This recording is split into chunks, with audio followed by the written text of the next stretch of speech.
The plane's cabin was silent, thick with tension. Marcus sat firm, his hands gripping the armrests, his pulse steady despite the storm raging around him. Travis, the flight attendant, loomed over him, his voice dripping with authority. Cynthia, the entitled passenger, sat expectantly, a smug smirk playing at the edges of her lips. Then a voice cut through the heavy air. "Sir, you don't have to move. You paid for this seat, it's yours." Sarah's voice rang clear, unwavering. A ripple of support stirred through the rows behind them. A retired teacher, Edward, leaned forward. "I see what's happening here, and I stand with you."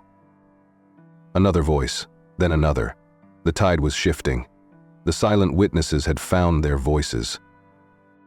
Travis faltered. He had played this game before, expecting compliance, expecting Marcus to bow out quietly. But this was different. The captain appeared, his authoritative gaze sweeping over the scene. "What seems to be the issue here?" he asked. Marcus took a breath. "I was asked to move without a valid reason. I declined." The captain turned to Travis. "Is there a policy violation here? Any emergency that requires the change?" Travis hesitated. The script was failing him. Cynthia shifted uncomfortably in her seat, her confidence cracking. The eyes of the passengers bore into them, waiting. Then, the final blow. Sarah's phone buzzed. She glanced at the screen. "Media on standby. If they push him off, this goes public." She lifted her phone slightly, a silent warning. Travis saw it. So did Cynthia. The power had shifted. The captain's voice was firm. "Mr. Evans stays in his seat. Miss Walters, if you're uncomfortable, we'd be happy to arrange an alternative for you." Cynthia's mouth opened, then closed. Her victory had crumbled. When the plane landed, it wasn't Marcus who was met by security. It was Cynthia and Travis, pulled aside for questioning. Within hours, the airline's statement surfaced. "We deeply regret the treatment of Mr. Evans. The actions of our crew do not reflect our values. The individuals involved are no longer with our company." Marcus sat in his sister's art gallery that evening, the weight of the experience still fresh. A reporter approached, microphone in hand. "What's the takeaway from this?" she asked. Marcus looked at Tiana's paintings, vibrant strokes of resilience and triumph. He exhaled. "That your place in this world is not up for negotiation. That standing your ground isn't just about a seat. It's about dignity. And sometimes the most powerful stand you can take is simply refusing to move." If this story resonates with you, drop a 1 in the comments. Have you ever faced a moment where standing up meant everything? Share your thoughts below. And if you believe in amplifying stories that matter, hit that subscribe button, share this video, and let's keep this conversation going. Because every voice counts. And together, we can make sure stories like this don't get ignored. Thank you for watching. Stay strong, stay seen, and never be afraid to hold your ground. Marcus Evans tightened his grip around a small, velvet box as he waited in the bustling terminal of Hartsfield-Jackson Atlanta International Airport. Inside the box lay a delicate silver bracelet, adorned with tiny charms representing paintbrushes and palettes, an ode to his sister Tiana's passion for art. She had finally landed a spot in a prestigious San Francisco art exhibition, and Marcus wouldn't miss it for the world. His mind buzzed with a mix of pride and lingering doubts about his own life. At 28, Marcus was at a crossroads. After losing his job at a design firm, he found himself drifting, unsure whether to dive into freelance work or seek the stability of a traditional role. This trip was as much about supporting Tiana as it was about finding his own clarity. The trip felt like a lifeline, a chance to step out of his rut and maybe, just maybe, rediscover a spark of inspiration. But beneath his calm exterior, Marcus couldn't shake the feeling that something was about to go wrong. His instincts had always been sharp, and today, they were on high alert. Next to Marcus stood Sarah Coleman, her fingers fidgeting with the strap of her worn leather backpack. Sarah had known Marcus since college. Their friendship forged over late-night study sessions and shared dreams of making it big in the creative world. But life had thrown Sarah off course. She had recently walked away from a 5-year relationship, leaving behind a future filled with plans and promises that had turned to dust. For Sarah, this trip wasn't just about being there for Tiana. It was about reclaiming a part of herself. She had always been the planner, the fixer, but now she was learning how to let go. She hid her hurt behind a steady stream of jokes, but Marcus could see through it. He knew that beneath her brave front lay the raw wounds of betrayal and the quiet fear that maybe she wasn't as strong as she wanted to be. Despite her own struggles, Sarah had an uncanny ability to focus on others. She had made it her mission to keep Marcus grounded, offering a blend of tough love and gentle encouragement. She was, as always, both his anchor and his mirror, reflecting his own doubts and pushing him to face them. As Marcus and Sarah settled into their seats on Flight 1476, the airplane cabin buzzed with a familiar chaos. Passengers squeezed oversized bags into overhead bins. Flight attendants recited safety protocols, and the low hum of engines filled the air. The seatbelt signs blinked, casting a rhythmic glow that mixed with the soft, sterile lighting. To an outsider, it was an ordinary flight, but Marcus sensed an undercurrent of tension. He noticed the quick, mechanical smiles of the crew, the way their eyes flicked over the passengers as if searching for potential disruptions. His seat, 16A, offered a comforting view of the wing, something solid and steady amid the rush of boarding. He had chosen this spot deliberately, knowing that the tightness of the back rows made his anxiety flare. Sarah, in the seat beside him, was already unfolding a paperback, her usual method of creating a bubble of calm. But even she seemed uneasy, her eyes darting around before they settled on the words of her novel. Marcus reached over and squeezed her hand briefly. She looked up, her lips curving into a soft, grateful smile, the kind that didn't quite reach her eyes. The overhead bins clicked shut, one by one, sealing them in. The plane felt smaller, the air thicker. Marcus adjusted his seatbelt and exhaled slowly. It was just another flight, he told himself. Just a few hours in the sky. But a quiet voice at the back of his mind whispered that nothing about this trip would be ordinary. And as the plane rolled toward the runway, he couldn't shake the feeling that the real journey was only just beginning. Marcus glanced down at the small box in his hand, rubbing his thumb over its soft, velvety surface.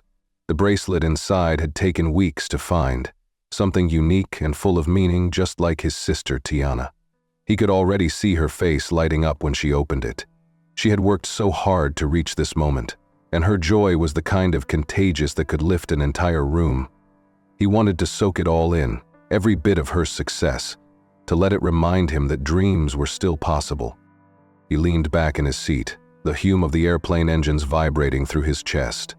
A text from Tiana blinked on his phone screen. "I can't believe you're really coming. You're the best, Marcus." He smiled, but beneath the warmth was a tiny quiver of nerves. It wasn't just Tiana's big day. It was his chance to shake off the heavy blanket of stagnation he'd been feeling. He needed this trip to mean something more. But as the plane filled up and the aisles grew crowded, an uneasy feeling gnawed at him. It was a whisper at the edge of his mind, a shadow that moved just out of sight. He couldn't quite put his finger on it, but it was there, a sense that something wasn't quite right. He glanced at Sarah, who had now buried herself in her book, her fingers tapping lightly against the pages. She felt it too. He could tell by the way her eyes moved, scanning the cabin with quiet alertness. Marcus shifted in his seat, trying to shake the feeling. He knew it was probably nothing, just travel jitters mixed with the weight of his own expectations. Still, his instincts had rarely been wrong. He took a deep breath and tried to focus on the good. Tiana's voice played in his head, full of hope and excitement. This was her moment, and he was here for it. Whatever was coming, he told himself, he could handle it.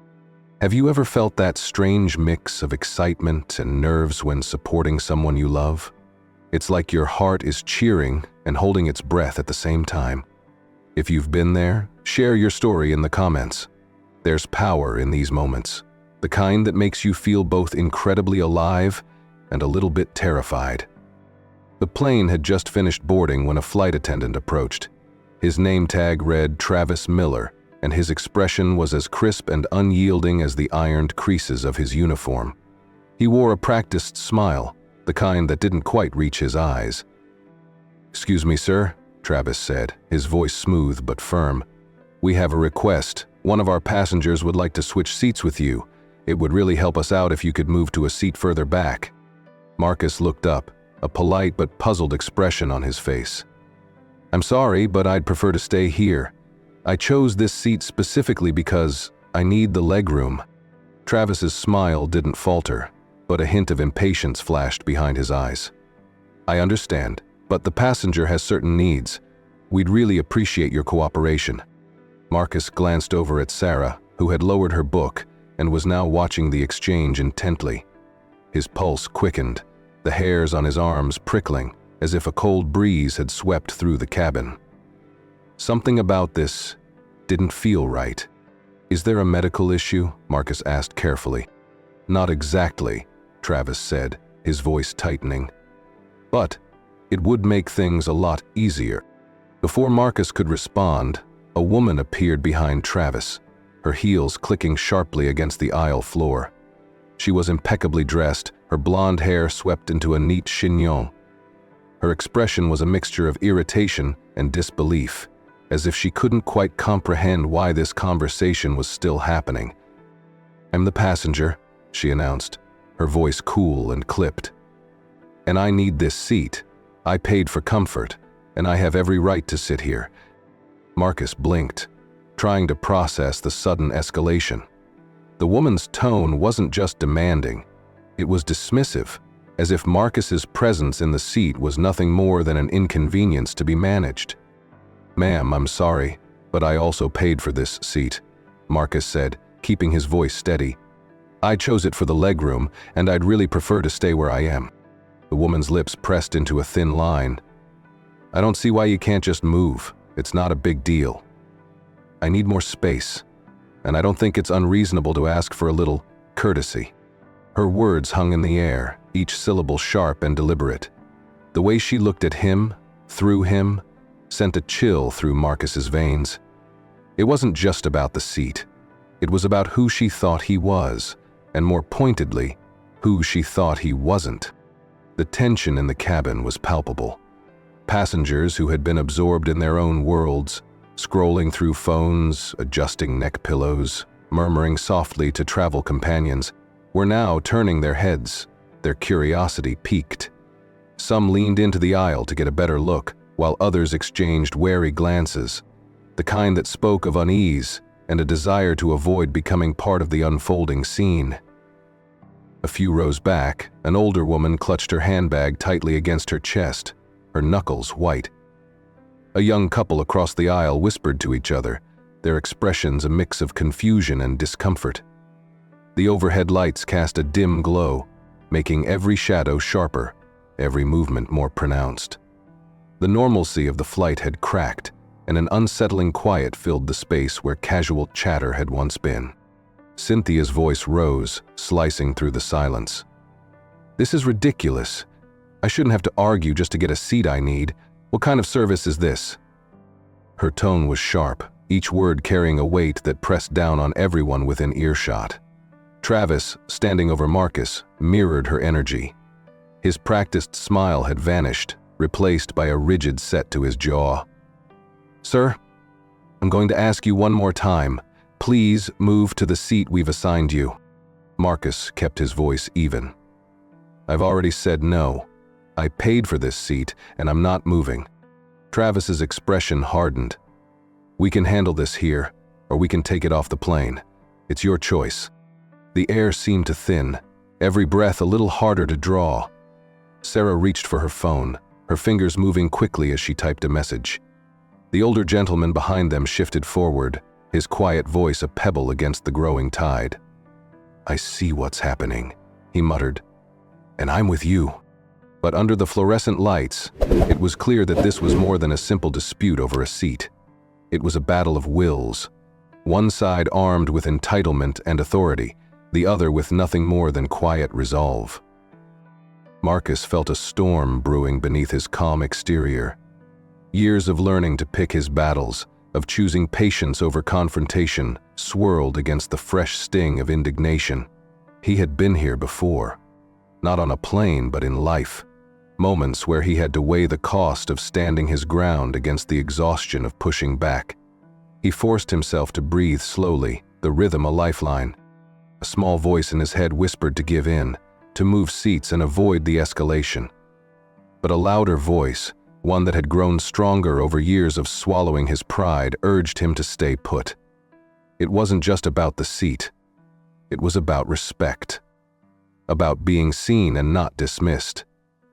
His pulse thrummed in his ears, each beat a reminder that if he let this go, he would carry the weight of it long after the plane landed. Sarah saw the shift in his posture, the way his shoulders squared, the set of his jaw. Her own senses kicked into high gear, protective and sharp.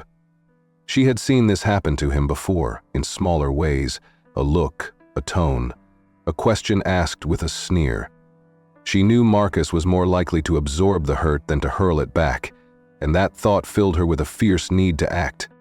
Her fingers flew over her phone's screen, sending a text to her father, a civil rights attorney with a history of taking on cases where injustice hid in plain sight. "Dad, we might need help. Flight 1476 to A situation with Marcus." She didn't need to add more. Her father would understand. She glanced at Marcus, offering a small, steadying smile. Her voice, when she spoke, was calm, but edged with steel. "You don't have to move. You paid for this seat. It's yours." Her words hung in the air, a quiet but unyielding echo against the sharpness of Cynthia's demands and the growing impatience in Travis's stance. She was ready for whatever came next, standing beside Marcus not just as a friend, but as a witness, a shield, a reminder that he wasn't alone. Have you ever found yourself in a situation where standing your ground felt like an impossible task, when every instinct told you to back down, to avoid conflict, to make yourself smaller just to keep the peace? It's a feeling many of us know all too well. The way the air seems to thicken around you, how your voice feels too small against the rising tide of someone else's demands. Moments like this can happen anywhere, at work, in a crowded room, even with people who should be on your side. It's the uncomfortable silence after you've said no, and the way that single syllable can shift the entire mood of a room. It's the knot in your stomach when you realize that standing up for yourself might cost you more than just comfort.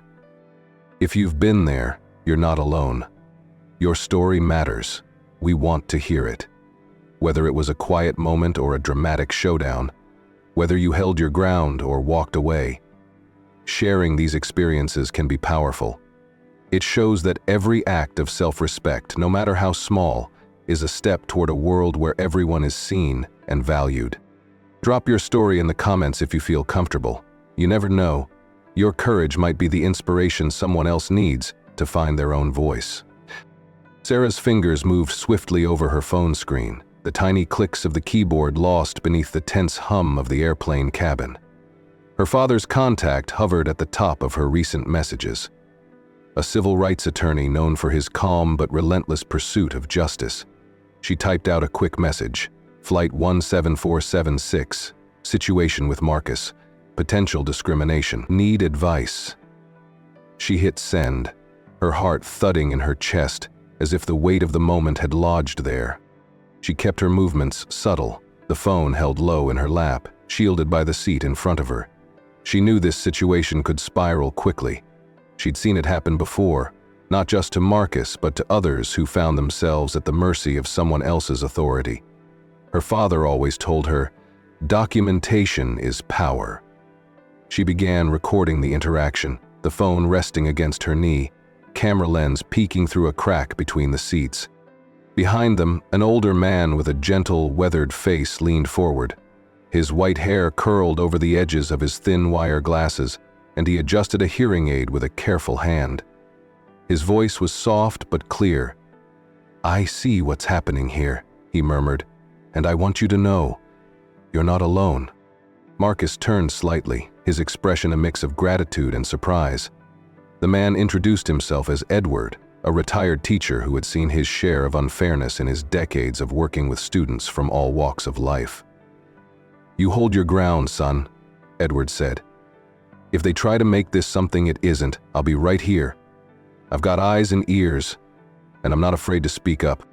The quiet solidarity of Edward's support wrapped around Marcus and Sarah like a shield. It wasn't loud or grand, but it was solid, an unspoken promise that the truth would not be twisted without a fight. In a cabin full of strangers, they had found an unexpected ally, and it strengthened their resolve to face whatever came next. Travis's voice took on a new edge, his tone losing the practiced warmth of customer service and dipping into something more authoritative. "Sir," he said, his words clipped, "if you refuse to comply, we'll need to continue this discussion off the plane. I'm giving you one last chance to move. Voluntarily." The threat hung in the air, each syllable a step closer to a line that, once crossed, would change everything. Marcus felt his pulse in his throat, his hands damp against the worn fabric of the armrest. He had seen videos of moments like this, where a simple disagreement turned into a viral spectacle, where a person who stood their ground was painted as the problem. His mind raced through possibilities, but every path led to a wall built from the same bricks. Bias, misunderstanding, power. Cynthia's demeanor shifted with the precision of a well-rehearsed act. The irritation in her expression hardened into something colder, sharper. Her lips curled into a small, satisfied smirk, as if she already knew how this would end. "I don't see why we're still talking about this," she said, her voice dripping with condescension. "He's clearly being difficult. I paid for comfort. I deserve this seat." Her words weren't just a statement, they were a judgment. She spoke over Marcus as if his voice was a static interruption in her carefully curated narrative.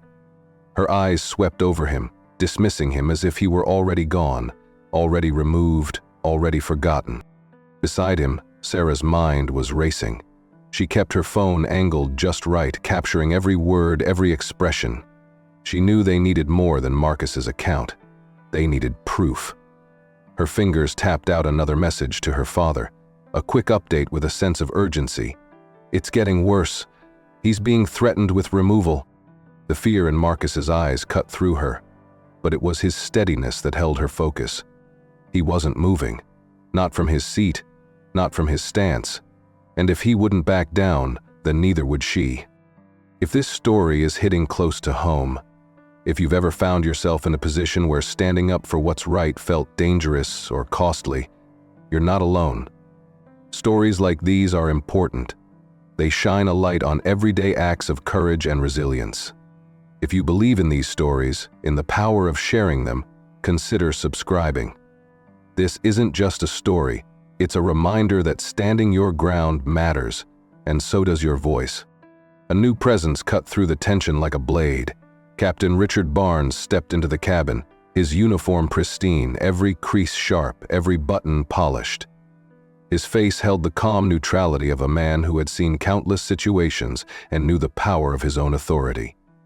The hum of the plane's engine seemed to dim as he approached, and even Travis took a step back, his expression faltering in the shadow of real leadership. Captain Barnes spoke with a quiet confidence, his voice steady and measured. "What seems to be the issue here?" His gaze moved between Marcus, who sat firm in his seat, and Cynthia, who had folded her arms across her chest, her nails tapping rhythmically against her sleeve. Travis jumped in quickly, his tone slipping back into a customer service facade. "Captain, this passenger," he nodded towards Marcus, "is refusing to move seats despite a reasonable request from Ms. Walters here. We've offered him an alternative, but he's not cooperating." Captain Barnes turned to Marcus, his expression open, inviting. "Sir, would you mind explaining your side?" Marcus cleared his throat, his voice steady despite the pressure. "I paid for this seat. I chose it for the legroom. I was asked to move without a valid reason, and I've politely declined. I'm not causing a disturbance. I'm just asking to stay in the seat I purchased." Cynthia's expression shifted, her features smoothing into a practiced look of mild distress. "Captain," she began, her voice softening, "I have a medical condition. I need more legroom, and I assumed this young man would understand. I wasn't expecting such a confrontation." Her words dripped with a careful mixture of victimhood and justification. She turned her body slightly, presenting a profile that suggested fragility, a need to be protected. It was a subtle but deliberate move, a play for empathy, one that had likely worked for her before. She cast a sideways glance at Marcus, a look that blended pity with accusation, as if his refusal to move was not just inconvenient, but offensive. Captain Barnes remained unruffled, his face betraying nothing. He looked at Marcus again, giving him the space to respond. In that silence, the weight of truth held firm, balanced against the well-worn armor of Cynthia's entitlement. The entire cabin seemed to hold its breath, waiting to see which way the scales would tip. A heavy silence settled over the cabin, an uneasy stillness that prickled at the edges of every conversation. Passengers who had been lost in their own worlds, watching in-flight movies, scrolling through phones, dozing against windows, were now alert, their attention drawn to the quiet conflict brewing in row 16. Some eyes darted away when Marcus glanced back, while others remained fixed, unwilling to look away from the unfolding scene. There was a slow but undeniable shift in the air. A few passengers leaned subtly toward Marcus, their postures offering unspoken support. Others, more hesitant, exchanged glances that seemed to ask whether this was just another inconvenient delay or something far more significant. The cabin crew hovered at the periphery, their professional masks cracking under the strain of the moment. Even the older gentleman, Edward, remained a steadfast presence, his expression firm with quiet defiance. Cynthia's carefully constructed calm began to unravel. Her lips pressed into a thin line, the muscles in her jaw working beneath her skin. "This is absurd," she hissed, no longer bothering to veil her frustration. Her desperation wasn't the kind that comes from genuine need, but from the crumbling of an expectation, that the world would bend to her comfort, that her requests would be met without question. Marcus, by contrast, seemed to draw strength from the resistance. His back straightened, his shoulders squared. There was no triumph in his expression, only a steady resolve. He wasn't fighting to win, he was fighting not to lose himself, not to yield to a demand that was less about a seat and more about being put in his place. His voice, when he spoke, was measured and calm. "I've said all I need to say. I paid for this seat. I'm not moving." Cynthia's composure fractured. "This isn't about the seat," she snapped. "It's about respect. I'm a paying customer too. I shouldn't have to justify my needs to you." Her words twisted in the air, sharp and brittle. But beneath the anger there was something raw, a fear of losing control, of being told no.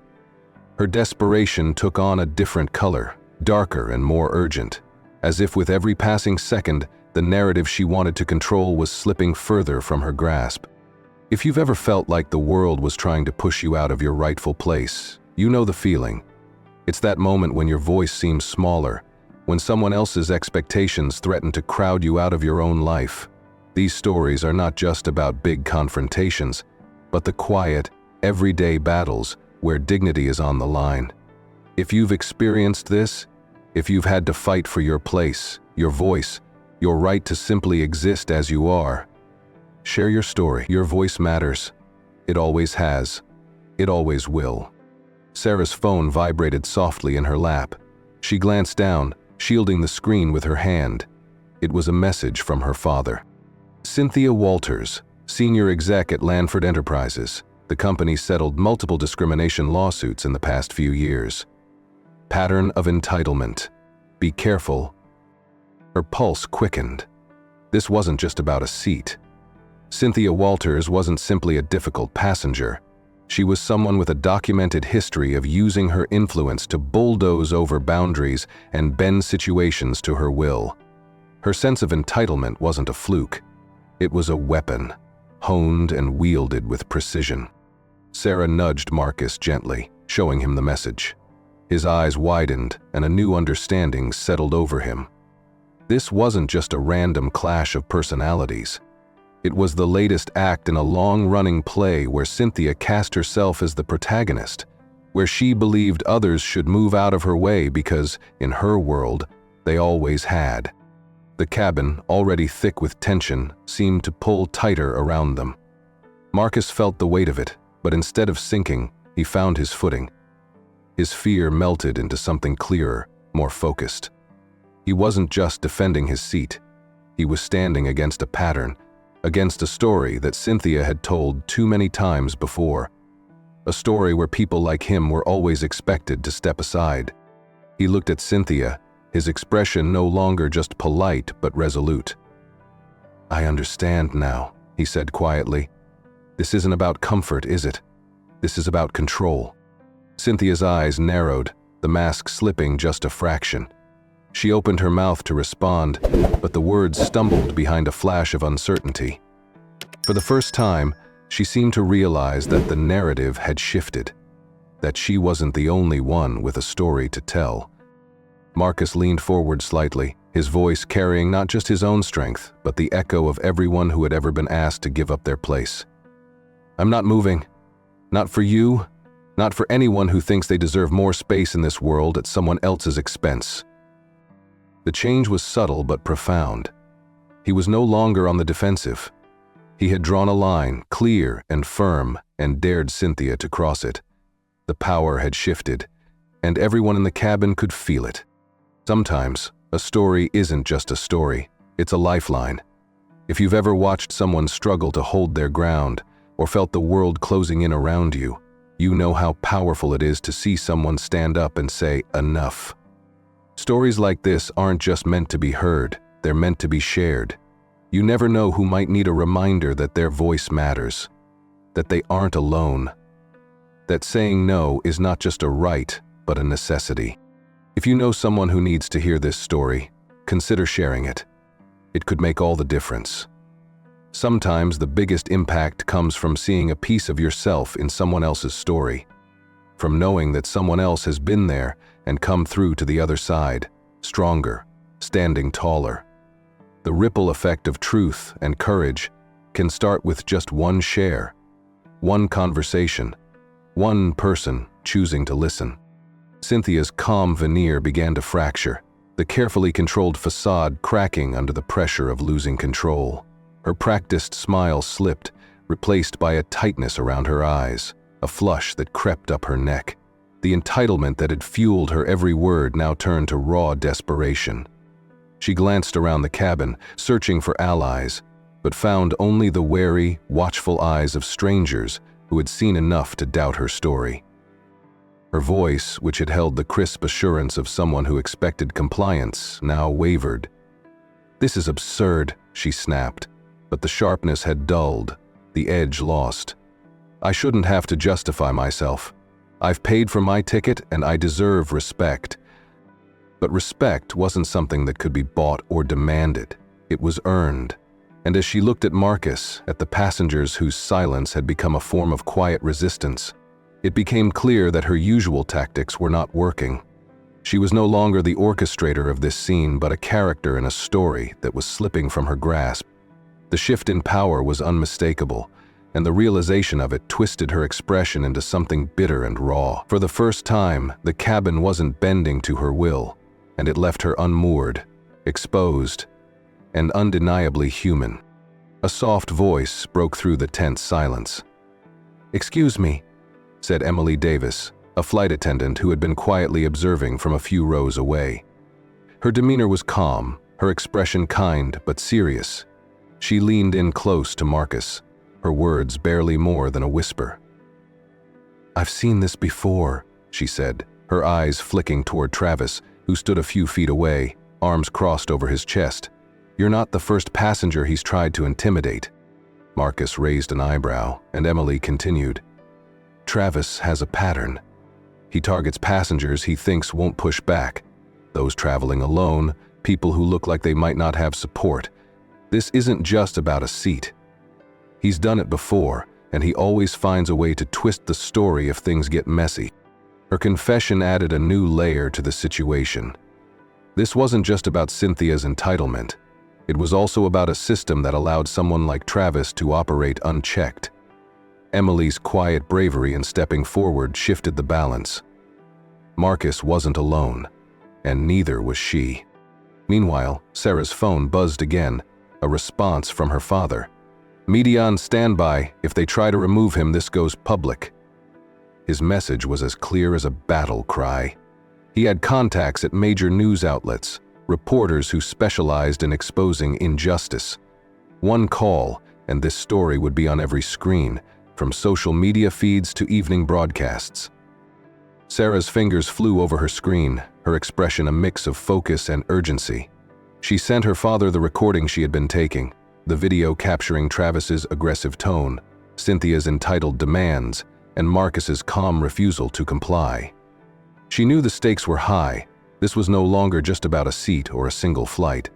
It was about showing a precedent, about showing that some lines couldn't be crossed without consequences.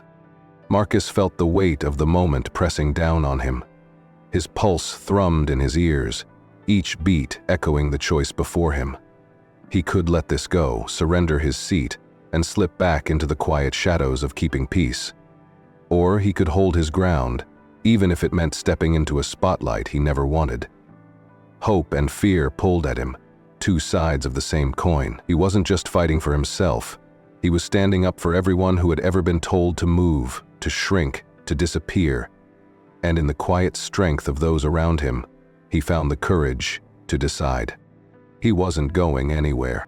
If you've ever felt like the world was closing in around you, if you've ever stood your ground only to feel the weight of judgment pushing back, know this: you are not alone. Every story like this is more than just a moment. It's a thread in a larger tapestry, woven with resilience, courage, and quiet strength. In sharing stories like Marcus's, we aren't just recounting events. We're building a community, a place where your voice matters, where your experiences are seen and valued. We'd love to hear your thoughts. Have you ever found yourself in a situation where standing up for what was right felt like a battle against the tide? Sharing your story can make a difference. It's a reminder that even when the world seems set against you, there are others who understand, who will stand with you, even from afar. Your voice could be the encouragement someone else needs to find their own. Something shifted in the air, an almost imperceptible change. What had begun as a quiet standoff over a seat had grown into something much larger. The story unfolding in row 16 wasn't just about personal comfort. It had become a battle for justice. Marcus was no longer simply trying to hold his place. He was pushing back against a broader narrative, one where certain voices were dismissed, where compliance was expected without question. The cabin, once filled with uneasy silence, now held a different kind of tension, the kind that precedes change. Passengers who had been silent began to stir, murmuring softly to each other, sharing knowing looks. Emily's quiet confession, Edward's steadfast support, and Sarah's tactical messaging had turned the tide. Even Captain Barnes, still standing firm and steady, seemed to acknowledge that this was no ordinary passenger dispute. Cynthia's expression darkened as she realized the control she had wielded so confidently was slipping away. Travis, too, began to falter, the certainty in his posture giving way to uncertainty. For the first time, it wasn't just Marcus who had to defend himself. The burden of explanation had shifted onto those who had wielded their power carelessly. The story was no longer about whether Marcus would move. It had become about why he was asked to move in the first place, and what that request truly meant. The plane touched down with a shudder, the wheels meeting the runway with a thud that resonated through the cabin. As the aircraft taxied to the gate, the usual clamor of seatbelts unclipping and bags being shuffled into aisles was replaced by a tense, expectant silence. When the door finally opened, it wasn't Marcus who was met by security. It was Cynthia. Two uniformed officers stood just outside the jet bridge, their expressions neutral but firm. They spoke quietly with Captain Barnes, who gestured toward Cynthia. Her face, which had moved from smug to frustrated during the flight, now twisted into disbelief. "There must be some mistake," she protested, but her voice lacked the edge it once held. The officers didn't respond with words. Instead, they stepped aside, indicating the path ahead, their silence an immovable wall. Cynthia glanced around the cabin, searching for support, but the only eyes that met hers were weary and unimpressed. She huffed, lifted her chin, and walked off the plane, her heels clicking against the metal floor, the rhythm sharp and hollow. Behind her, Travis remained rooted to the spot, his composure unraveling. Captain Barnes approached him, the quiet authority in his stance undeniable. "Travis," he said, "I need you to speak with the airline representatives waiting outside." Travis's mask of professionalism cracked. His shoulders slumped as he shuffled down the aisle, each step pulling him further away from the position of power he had clung to so tightly. Within hours, an internal memo would circulate: Travis Miller suspended, pending an investigation into his conduct. The airline moved quickly, statements were taken, and passengers who had witnessed the incident were encouraged to share their accounts. Emily Davis stepped forward, her testimony a clear, unwavering recount of events. Her words painted a picture not only of what happened on this flight, but of a pattern that had gone unchecked for too long. It didn't take long for the story to break. Sarah's father, true to his word, contacted media outlets. Within hours, clips of the interaction, Sarah's discreet recording, Edward's quiet support, Marcus's calm resolve, were circulating online. News channels picked up the footage, the narrative of a black passenger standing his ground against discrimination resonating with viewers nationwide.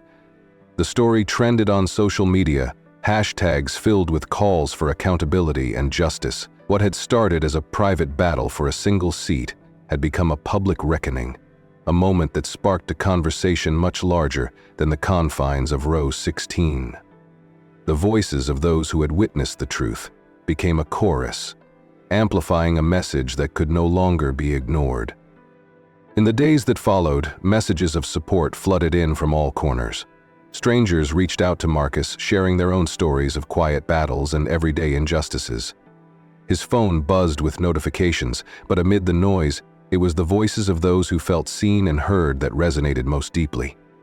He read each comment, every message, finding solace in the threads of connection woven between his story and the lives of so many others. To everyone who believes in fairness and stands up when it matters, "Thank you," Marcus said in a brief interview, his voice steady but filled with emotion. Sharing stories like this isn't just about what happened to me. It's about building a world where justice isn't an exception, but the rule. When you share these stories, you become part of the change. You help show that dignity and respect are not negotiable. The airline responded quickly, recognizing the impact the story had made. An official statement was released, not just internally, but to the public. "We deeply regret the incident involving Mr. Marcus Evans on Flight 1476. Our company strives to ensure all passengers feel safe and respected. The actions taken by our staff did not align with our values, and we are taking immediate steps to address this failure." The apology was followed by concrete actions. Travis Miller's suspension was made permanent, his history of misconduct brought to light. The airline introduced new training programs focused on bias and customer relations, hoping to prevent such incidents from happening again. They offered Marcus a year of complimentary flights, a gesture of goodwill and an attempt to make amends. But more importantly, they pledged to listen, to learn, and to rebuild trust. Not just with Marcus, but with every passenger who stepped onto their planes. The ripple effect of the story was undeniable. What had started as a single voice refusing to yield became a chorus, a reminder that change often begins with someone simply saying, "I won't move." The gallery buzzed with quiet energy, a hum of appreciation that filled the converted industrial space where Tiana's art hung on pristine white walls. Marcus moved slowly through the exhibit, his eyes tracing the vivid strokes of paint, the bold colors that seemed to pulse with life. Each piece was a testament to resilience, abstract swirls of color that captured the beauty of survival, portraits of faces that held stories in their eyes. Tiana's art had always been powerful, but now, in this room full of strangers who saw her truth and celebrated it, it felt transcendent. Tiana spotted him from across the room, her face breaking into a radiant smile. She weaved through the crowd, wrapping him in a tight hug. "You made it," she whispered. "I knew you would." Marcus held her close, the weight of the past weeks melting away in the warmth of her embrace. She had always been his anchor, a reminder that no matter how far he drifted, he could always find his way back. When a reporter approached, microphone in hand, Marcus took a deep breath. The media attention hadn't completely waned since the incident on the plane, and he had learned to navigate these moments with a careful balance of honesty and strength. "Marcus, looking back, what do you think the takeaway from your experience should be?" He thought for a moment, the gallery lights casting a soft glow over Tiana's paintings. "I think the biggest lesson is that your place in this world is not up for negotiation. Whether it's a seat on a plane or a spot at the table, you have the right to hold your ground. Too often, people who don't fit someone else's expectations are asked to move, to make themselves smaller. I want people to know that refusing to be marginalized isn't just an act of defiance, it's an act of self-respect." His words rippled through the room, drawing quiet nods and murmurs of agreement. Marcus felt the weight of them, not just as his truth, but as a truth that so many others carried with them. He had become a vessel for a story larger than his own, a reminder that standing up wasn't just about the moment, it was about the future. "If you've ever felt like the world was trying to push you out of your rightful place," he continued, "know that your story matters. Every time you share your experience, you make space for someone else to share theirs. We build a stronger, more just world by showing up, speaking up, and refusing to be silenced." After the cameras were put away and the crowd began to thin, Marcus found a quiet corner of the gallery. He let his gaze drift over Tiana's favorite painting, a black feather suspended in a stormy sky, illuminated by a single beam of golden light. She had called it "Wings of Resilience." He felt a surge of emotion, a blend of pride and peace, as if the storms he had weathered had finally settled into a calm. Marcus hadn't set out to be a symbol of resistance. He had simply wanted to keep his seat, to hold on to what he had rightfully earned. But life had a way of turning small moments into pivotal ones, of taking an act of quiet courage and amplifying it until it became a chorus of voices refusing to be moved. He felt the shift within himself, not just a reclamation of his peace, but a deeper understanding of his own strength. He wasn't just surviving, he was standing tall, rooted firmly in the belief that he belonged, and in that moment, surrounded by the art that spoke to every unbroken spirit, Marcus knew he had found his place.